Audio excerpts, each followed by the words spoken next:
It would not be an overstatement to say that Western countries play their diplomatic games by using multilateral forums like United Nations as proxy. Logically, to counter those nefarious agendas, it becomes imminent to take on the UN. And welcome to TFI English, the national socio-political analysis arm of the TFI Media Group. I am your host Piyush, and if you haven't subscribed to the TFI English channel yet, please hit the subscribe button and press the bell icon to receive all the latest updates.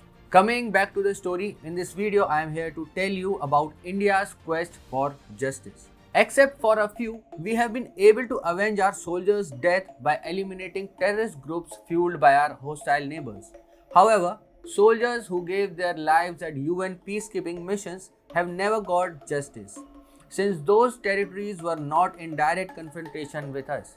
But things are changing now, and PM Modi is leading the charge with chiding remarks to the UN. Prime Minister Modi has raised the issue of the sacrifice of Indian Jawans in Congo to Antonio Guterres, Secretary General of the United Nations. He asked him to punish those who launched these attacks on Indian soldiers. Few days back, 2 Indian and 1 Moroccan soldiers were killed by locals, people who are alive because Indian soldiers are stationed there for protecting them.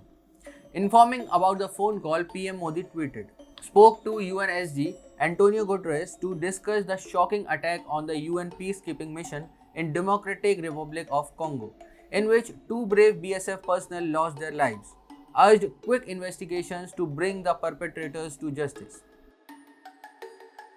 Congo has been mired by tribal warfare among various identity groups. Its government has negligible control over a vast area of Congo. This is the reason why United Nations has sent a peacekeeping force in order to contain the insurgent groups and create an environment for talks. In May this year, as a part of the peacekeeping mission, India sent 2 BSF platoons to the region where the unfortunate incident occurred. But their unfortunate death, and that too by the hands of locals, may force India to withdraw forces from the mission. After all, India has never got its due credit regarding UN peacekeeping missions. Beginning from the war on Korean Peninsula, India has participated in 49 out of 71 peacekeeping missions of the United Nations. In terms of overall contribution, no country has sent more of its personnel than India on these missions.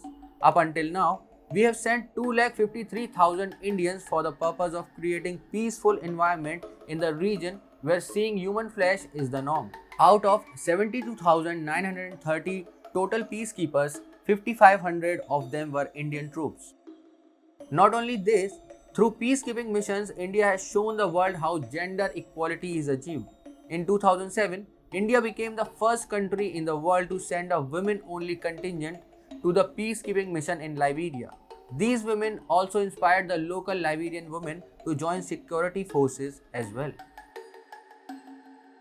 Apart from providing security, India has been sending humanitarian aid to those places where its troops were in demand for maintaining a peaceful atmosphere.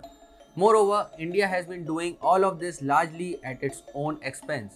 Characteristically, United Nations have been reluctant to even pay India its dues. In 2019, United Nations owed the highest debt to India at $38 million, followed by Rwanda, Pakistan and Bangladesh. Moreover, India has not even got its due credit for its contribution to the mission.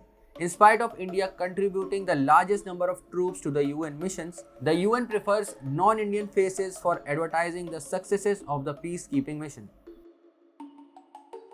For the last 7 decades, the UN has been a thankless organization for India and other countries which were not a part of the Western Bloc. This is one of the reasons why UN is losing its relevance in the wake of India's rise as leader of the erstwhile underdeveloped world.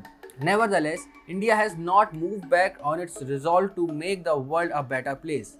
But it can't continue forever, especially when efforts reach to the point of diminishing returns.